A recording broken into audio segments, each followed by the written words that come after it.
O cenário da polêmica. Imagine uma cena pública cheia de gente, onde todos os olhares estão voltados para uma única pessoa. De repente, uma mulher é arrastada até o centro da multidão. Ela está abatida, envergonhada, acusada diante de todos. O que teria feito? Qual pecado seria grave o suficiente para que fosse exposta assim em praça pública? Os líderes religiosos estavam prestes a criar um dos momentos mais polêmicos do ministério de Jesus. Essa mulher foi pega em adultério e, segundo a lei de Moisés, deveria ser apedrejada até a morte. Mas por que a trouxeram justamente a Jesus? Aqui está o ponto. Não se tratava apenas da mulher. Era uma armadilha. Eles queriam usar a vida dela como isca para tentar derrubar Jesus. Se ele dissesse não a matem, estaria contra a lei. Se dissesse apedrejem, perderia a imagem de misericórdia diante do povo. E agora, o que Jesus faria? O que você acha que ele deveria responder? No próximo capítulo, vamos ver como os fariseus tentaram pressionar ainda mais Jesus para forçá-lo a dar uma resposta que pudesse ser usada contra ele. A armadilha dos líderes religiosos. Os escribas e fariseus se aproximaram de Jesus com um olhar de triunfo, como quem tem em mãos a peça perfeita para uma armadilha. Eles não estavam interessados em justiça nem em restaurar aquela mulher. Para eles, ela era apenas um peão em um jogo maior. O objetivo era derrubar Jesus. Em meio à multidão, que observava atenta, eles disseram com voz firme: Mestre, esta mulher foi apanhada em flagrante adultério. Na lei, Moisés nos ordena que tais mulheres sejam apedrejadas. E tu, que dizes? A cena era carregada de tensão. Todos os olhos se voltaram para Jesus, aguardando a resposta. As palavras deles foram calculadas para criar um dilema impossível. Se Jesus dissesse, não a matem, estaria indo contra a lei de Moisés e poderia ser acusado de heresia. Mas se dissesse, apedrejem, estaria traindo sua mensagem de amor, compaixão e perdão, e perderia o respeito da multidão que o seguia. Percebe o peso da situação? Não era apenas sobre a mulher, mas sobre a autoridade de Jesus. Os líderes religiosos queriam provar que ele não passava de um impostor. Era um ataque direto à sua missão. E a multidão estava dividida entre a curiosidade e o desejo de espetáculo. Muitos queriam ver sangue, outros queriam ver como Jesus escaparia da armadilha. O ambiente era de expectativa máxima. E você, o que faria se estivesse ali? Defenderia a letra fria da lei ou a misericórdia que transforma? No próximo capítulo, veremos esse confronto direto. A lei contra a graça. A lei contra a graça. O silêncio pairava no ar. Os acusadores esperavam ansiosos para ver se Jesus cairia na armadilha. Para eles, o caso era simples. A lei de Moisés determinava que quem fosse apanhado em adultério deveria ser apedrejado. Não havia brechas, não havia espaço para misericórdia. Era a lei, fria e dura, que condenava sem piedade. Mas diante deles estava Jesus, aquele que não apenas conhecia a lei, mas também era a própria encarnação da graça. Os fariseus não compreendiam isso. Eles só viam duas opções. Ou Jesus seria conivente com o pecado e rejeitaria a lei, ou ele se mostraria impiedoso e perderia sua autoridade moral diante do povo. A tensão era palpável. A mulher, caída no chão, esperava pela sentença. Será que ouviria as pedras batendo contra seu corpo até perder a vida?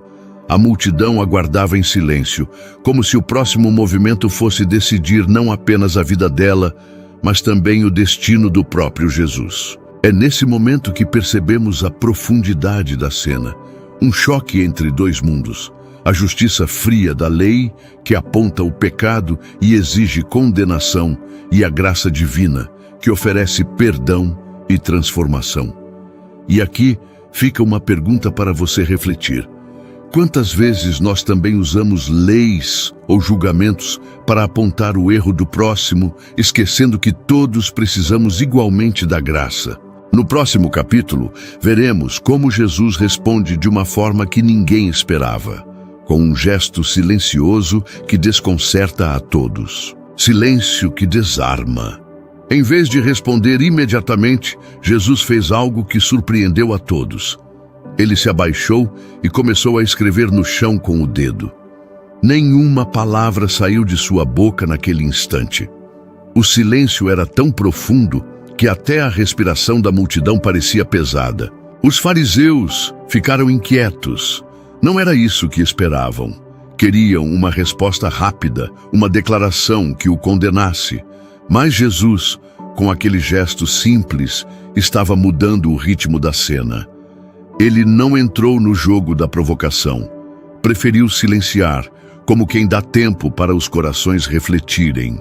E o que será que ele escreveu no chão? A Bíblia não revela. Alguns estudiosos sugerem que poderia estar escrevendo os pecados ocultos dos acusadores. Outros pensam que era apenas um gesto simbólico para mostrar que ele não se deixava manipular. O fato é que esse detalhe misterioso continua intrigando leitores até hoje. Enquanto isso, os acusadores insistiam, pressionando-o com perguntas repetidas. Eles não suportavam o silêncio, porque o silêncio de Jesus os desarmava. Finalmente, ele se levantou, olhou para todos e disse uma frase que atravessou a história. Aquele que dentre vós está sem pecado, seja o primeiro a atirar uma pedra contra ela. Essas palavras caíram como um trovão. De repente, o julgamento que estava sobre a mulher se voltou contra cada acusador. E aqui fica a reflexão. Quantas pedras carregamos na mão contra os outros, sem perceber o peso dos nossos próprios erros? No próximo capítulo, veremos a reação inesperada da multidão diante da resposta de Jesus. As pedras que caem, o silêncio que seguiu as palavras de Jesus foi ensurdecedor. A multidão, que antes murmurava e aguardava um espetáculo de condenação, agora estava perplexa. Cada acusador sentiu o peso daquela frase em seu coração. Quem não tiver pecado, que atire a primeira pedra. De repente, o olhar dos fariseus se cruzou. Será que algum deles ousaria levantar a mão? Cada um conhecia muito bem as próprias falhas escondidas.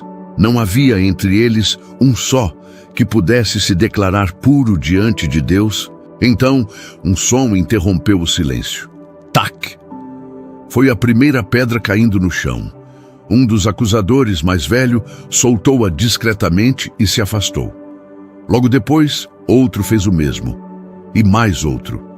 Um a um, começaram a deixar as pedras caírem, até que o som se repetia em sequência, ecoando como um símbolo de derrota para a arrogância e a hipocrisia. O mais impressionante é que eles não saíram discutindo ou justificando suas atitudes. Apenas foram embora, começando pelos mais velhos, que talvez já carregassem mais experiências e pecados na memória. A cena foi se esvaziando, até restarem apenas Jesus e a mulher diante de todos. Percebe a força desse momento?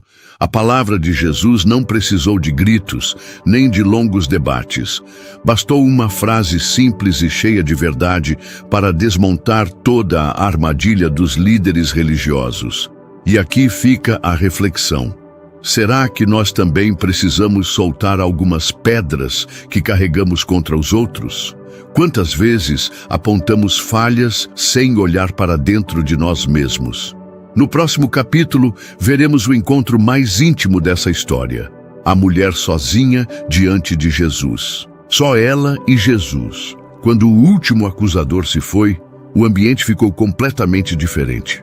O barulho das pedras cessou, os olhares de condenação desapareceram e, de repente, a cena se resumiu a apenas duas pessoas. A mulher caída no chão e Jesus em pé diante dela. Imagine o coração daquela mulher. Até poucos minutos antes, ela acreditava que seria morta ali mesmo, sob uma chuva de pedras. Agora, todos haviam partido. O silêncio era profundo, mas não de ameaça. Era o silêncio da esperança. Jesus, então, se inclinou para falar com ela. Seus olhos não traziam condenação, mas compaixão. Ele perguntou: Mulher, onde estão aqueles teus acusadores? Ninguém te condenou? Assustada, mas já sentindo um alívio crescente, ela levantou o olhar e respondeu: Ninguém, Senhor. Que momento poderoso! Diante de Jesus não havia mais acusações, não havia mais gritos de ódio, apenas a verdade. Todos haviam reconhecido sua própria culpa e se retirado. E é nesse instante que vemos a essência do Evangelho, porque Jesus poderia ter dito: Eu também te condeno, afinal você errou. Mas em vez disso, suas palavras foram carregadas de misericórdia. Nem eu também te condeno. Vai e não peques mais. Aqui está o ponto mais emocionante. Jesus não ignora o pecado, mas oferece perdão e uma nova chance. Ele não apenas salvou aquela mulher da morte física, mas lhe deu a oportunidade de recomeçar sua vida sob a luz da graça. E você já sentiu esse perdão transformador? Ou ainda carrega o peso de acusações que Jesus já deixou para trás? No próximo capítulo, veremos a mensagem eterna dessa história e como ela continua ecoando até hoje. A mensagem eterna do perdão. A cena termina de forma simples, mas inesquecível. Uma mulher que estava prestes a morrer encontrou em Jesus não a condenação, mas o perdão. Essa história não é apenas sobre ela, é sobre todos nós. Assim como aquela mulher, também carregamos erros, falhas e escolhas que nos envergonham. E muitas vezes, como os fariseus, também seguramos pedras contra os outros, julgando e condenando sem lembrar que somos igualmente falhos. Mas Jesus nos mostra um caminho diferente, a graça que liberta, o perdão que transforma e a oportunidade de recomeçar. Essa passagem revela o coração de Cristo. Ele não veio para condenar, mas para salvar. Não para esmagar o pecador, mas para restaurá-lo. As palavras que ecoaram naquele dia continuam vivas até hoje. Nem eu também te condeno. Vai e não peques mais. Essa é a mensagem que precisamos guardar. Diante de Jesus, não somos definidos por nossos pecados, mas pela misericórdia que Ele derrama sobre nós. E eu te pergunto, quantas vezes você já se sentiu como aquela mulher, com medo das consequências, esperando apenas o pior? E quantas vezes Jesus já te surpreendeu com amor e perdão em vez de condenação? A história da mulher adúltera nos convida a soltar as pedras que carregamos, a reconhecer nossa própria necessidade de graça e a viver sob o perdão de Cristo, que sempre nos oferece um novo começo. Que essa mensagem toque o seu coração e te lembre que o perdão de Jesus é maior do que qualquer acusação. Não deixa esse momento passar. Se inscreve agora, dá aquele like que fortalece, ativa o sininho e vem viver cada capítulo dessa aventura com a gente.